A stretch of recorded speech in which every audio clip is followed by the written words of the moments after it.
네, 국정원과 경찰이 이른바 청주 간첩단 사건을 수사하고 있습니다. 지금까지 나온 보도를 종합을 하면 북한 지령을 받고 미국산 스텔스 전투기 도입을 반대하는 시위를 벌이고 그다음에 정관계와 노동계, 청년단체 등 도합 60여 명을 포섭 대상으로 삼았다.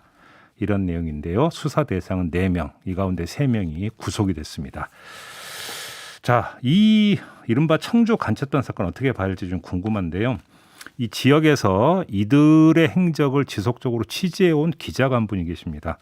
충북인 뉴스의 김남균 편집국장인데요. 전화로 만나보겠습니다. 나와 계시죠? 네, 안녕하세요. 네, 안녕하세요. 지금 수사 대상이 4명이고 구속된 사람이 3명인데요. 네, 이 사람들이 지금 그 90년대 초반경부터 청주 지역에서 활동을 해왔던 사람들이라고 하던데 맞습니까? 네, 맞습니다. 우선은 그 청주 간첩단이라고 하는 그 명칭으로 부르기보다는 네. 일단 국정원에서 발표한 거는 자주 충북 동지회죠. 이렇게 좀 불렀으면 좋겠습니다. 왜냐하면 자주 청주 통일 시민들이 충북 동주회. 네. 네네. 네. 일단 당사자들은 그런 조직을 만든 적이 없다 이렇게 부인을 하고 있지만 국정원에서는 그렇게 발표를 했고요. 네. 또 청주 시민들 같은 경우에는 청주 간첩단이라고 불리니까 약간 좀 불편해하는 것도 있습니다. 알겠습니다. 무슨 취재 말씀이 충분히 알겠습니다. 저도 지금부터 표현은 그렇게 쓰겠습니다. 네네. 네, 이들 이제 4명 같은 경우에는요, 1980년대 말부터 네. 청주 지역에서 이제 노동조합에서 활동을 했던 이력들이 있고요. 네. 지금까지 청주나 대전 또 인근 충남 지역 이렇게 이제 장소를 바꿔가면서 요 노동이라든가 노동운동이라든가 통일운동 관련해서 네. 활동을 해왔습니다. 그런데 우리 김남균 국장께서 쭉 보도한 기사를 저도 봤는데요. 네. 이 기사 내용을 보니까 꽤 유명한 분들, 근데 여기서 유명하다는 게 여러 가지로 말썽이라는 표현을 써도 될지는 모르겠지만 말썽을 일으켰던 사람들, 이런 사람들인 것 같은데 맞습니까? 노동운동을 하는 사람들에서 봤을 때도 네. 이분들의 이제 행동이 워낙 한쪽으로 극단적으로 치우쳐 있고요. 그다음에는 이제 주변의 사람들과 어울린다거나 이런 능력들이 전혀 없어요. 그러니까 사회적인 어떤 사회성 이런 것들이 이제 전혀 없고 스스로 이제 고립되고 은둔하고 자기들만의 폐쇄적인 그룹을 형성을 해서 이상한 행동을 하는 사람들 또 때에 따라서는 약간 도덕적인 부분도 일탈을 해서 다른 사람들에게 이제 피해를 주는 행동들 이런 것들을 여러 차례 해왔거든요. 네. 그래서 이제 청주에서는 그러니까 노동계라든가 뭐 시민사회 진영에서는 이 사람들에 대해서 많이 알지도 못하지만 아는 사람들 같은 경우에는 도저히 함께 할 수 없는 사람들이다. 도무지 정신세계가 좀 잘 이해가 가지 않는다.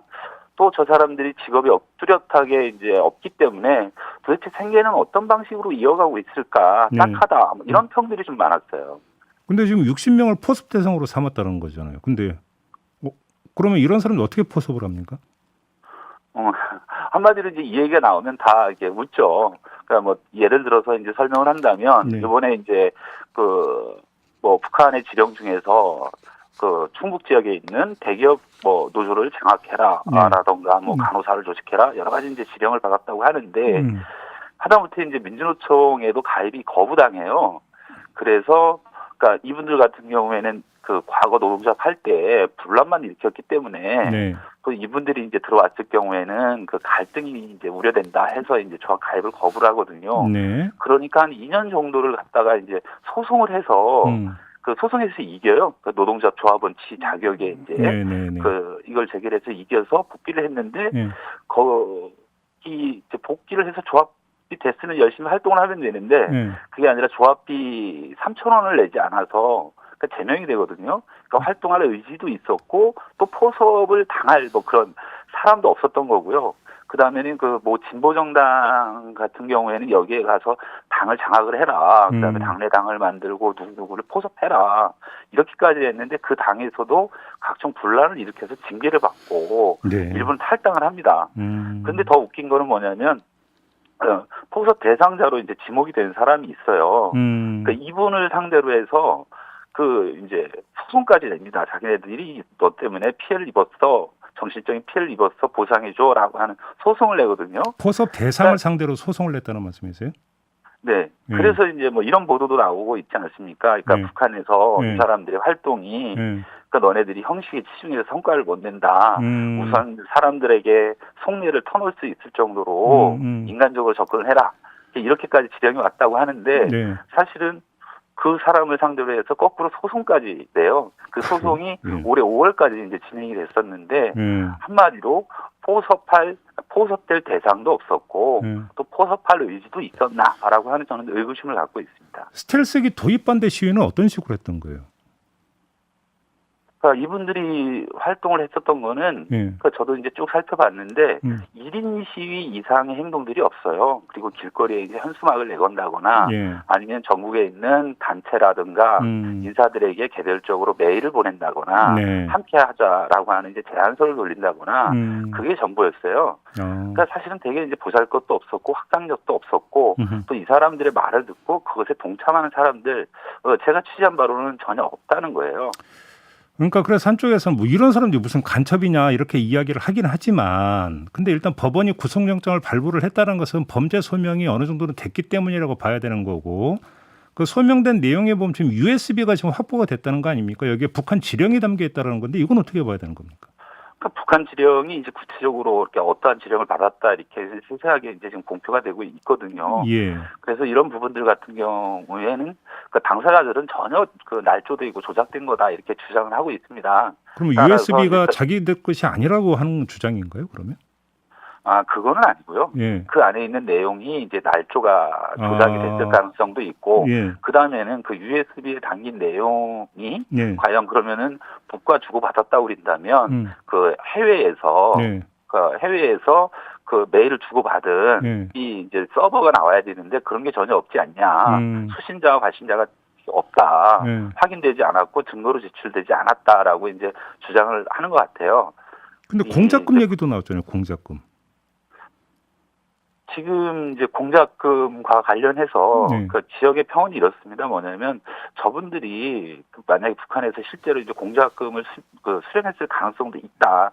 없다고 보지는 않아요. 근데 그거는 뭐 나중에 이제 재판을 통해서 지켜보면 뭐 진실적인 모습들은 이제 밝혀지겠지만 일단 그걸 받았다고 한다면 참 북한도 참 우습다. 북한의 이제 공작 수행 능력이 전혀 1도 없는 이런 사람들한테 북한으로서는 상당히 거금일 테지만 우리로서는 그 2만 달러라고 하는 돈이 뭐 큰 돈이 아니겠지만 참 저렇게 이제 헛돈을 썼다면 참 그렇다. 그리고 지금 이제 그 국정원에서도 영장에 이제 적시한 걸로 나오는데 이 2만 달러 중에서 1만 달러를 구속된 그 한 명이 개인적으로 유용을 했다는 거잖아요.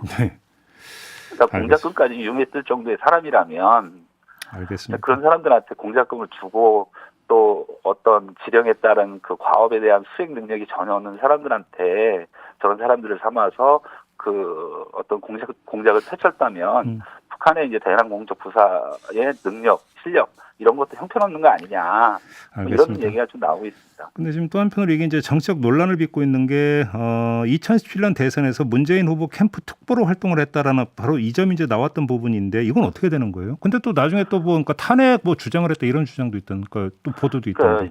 2017년도죠. 이분들이 문재인 지지 선언을 하면서 노동특보의 이름을 올린 거는 맞습니다. 그런데 제가 취재를 해보니까 당시에 노동계에 있었던 인사들 중에서 일부가 문재인 당시 후보의 이제 캠프로 갑니다. 그런데 여러 명이 가는데 그러니까 이분들이 대선이다 보니까 경쟁적으로 이런 지지 선언이라든가 사람들의 이제 명단을 받잖아요. 서명을 받아서 이렇게 발표하고 상당히 경쟁적이었더라고요. 같이 그 노동계에 있었던 사람들조차도 이제 그 안에 캠프에 들어가서 다른 형식으로 들어가 있고 그런 경쟁적인 과정에서 이분들한테까지도 좀 여기에 동참해달라 지지선언에 이름을 올려달라라고 이제 부탁을 해서 이 과정에서 이 구속영장에 청구된 4명의 이름이 여기에 이제 들어갔던 거고요. 알겠습니다. 또 하나, 또 하나 지금 근데 이 4명 가운데 한 명이 안철수 싱크탱크의 실행위원으로 활동을 했다는 또 전력이 있다는데 이건 무슨 이야기예요? 그 2014년도 경위였을 거예요, 아마. 그때 이제 안철수 신드롬이라고 할 정도로 안철수 현상 이렇게 많이 이제 이렇게 불었잖아요. 그래서 신당 창당을 앞두고 지역에서 저 싱크탱크 내일 정책 싱크탱크 내일이 만들어지는데 한 분이 거기에 이제 실행위원으로 참석을 해요. 그런데 이제 문제는 뭐냐면은 이분들이 뭐 민주당이나 안철수의 그 정책 싱크탱크 내일뿐만이 아니라 여러 정당에 이제 기웃거려요. 하다못해 이제 충청권에서 충청 신당을 만들겠다 이렇게 주장을 한 적도 있고요. 그 다음에는 그 정동영 전 의원하고 천정배 전 의원이 민주당을 탈당해서 만든 그 당에서도 자기네들이 무엇을 하겠다라고 해서 이제 그 활동을 한 적이 있는데, 근데 결과적으로 보면 이분들은 어떤 정당을 들어가도 그 정당에서 인정을 받거나 또 공식적인 직책을 받거나 그 정당의 이름으로 출마를 하거나 그런 데까지는 이어지지 못하거든요. 알겠습니다. 하나만 더요. 그러니까 지금 윤석열 캠프 쪽에서는 어떤 주장을 하고 있냐면 윤석열 탄핵 촉구를 위한 광고 모금 활동에 북한의 개입이 있었는지 수사가 필요하다 이렇게 지금 밝힌 바가 있는데 이 문제는 어떻게 봐야 될까요? 그냥 해프닝으로 보시면 될 것 같아요. 그래요? 그러니까 이분들이 이제 그때 당시에 우리 한국 사회 보통 사람들이 쓰는 말이 아니거든요. 광고를 하면 광고를 하는 거지 무슨 광고 투쟁단 뭐 이렇게 광고 투쟁이다 이렇게 얘기를 안 하잖아요. 예, 광고 투쟁 그 모금 뭐 충북 도민연대라는 것을 꾸려서 이제 모금을 해서 광고를 하겠다고 했는데 실제로는 광고를 하지 않았어요. 광고를 하지 않은 이유를 물어보니까 모금액이 상당히 저조했다라고 하더라고요. 그러면은 모금을 했으면은 광고를 못하면 돌려줘야 될 거 아닙니까? 그랬더니만 이분들 같은 경우에 가지고 있다고 하더라고요. 그러니까 자기네들이 보관하고 있다고 하는데 저는 여기서 좀 의문이 드는 게 과거에 이분들이 행적들이 비슷한 것들이 있어요. 이렇게 해서 그러니까 요번에도 보면 모든 것들을 통일 밤 묘목도 그렇고 모금 운동을 광범위하게 하는데 혹시 이게 이제 생계형 자기네들의 이제 어려운 생계 때문에 활용하려고 그랬던 거 아니냐 그런 점도 좀 의구심도 가지고 있습니다. 알겠습니다. 왜냐하면 이분들의 생계를 현재 본다면 그러니까 정말 그러니까 겨울에 난방비가 없어서 그 장작을 펴서 그 이제 난로를 뗀다던가 아니면 거기 입주한 건물에도 전기세도 못 내고 수세도 못 내고 월세도 못 내서 다 이제 쫓겨나는 그런 정도의 그 수준이거든요. 알겠습니다. 이제 워낙 이제 복잡하기 때문에 짚어질 점은 좀 많은데 시간 관계상 여기서 좀 마무리를 해야 될 것 같고요. 다음은 뭐 간첩이다 아니다 이런 그 그냥 해석 논란을 빚을 필요는 없을 것 같고 일단 좀 수사 결과는 좀 지켜봐야 될 것 같네요. 한 마디만 더 짧게요. 네네. 2000년부터 국정원이 이들 간첩을 규정하고 이렇게 수사를 해왔어요. 2000년부터? 네네네. 현재까지. 그런데 왜 지금 시점에 터뜨렸냐? 안 잡은 거냐? 못 잡은 거냐?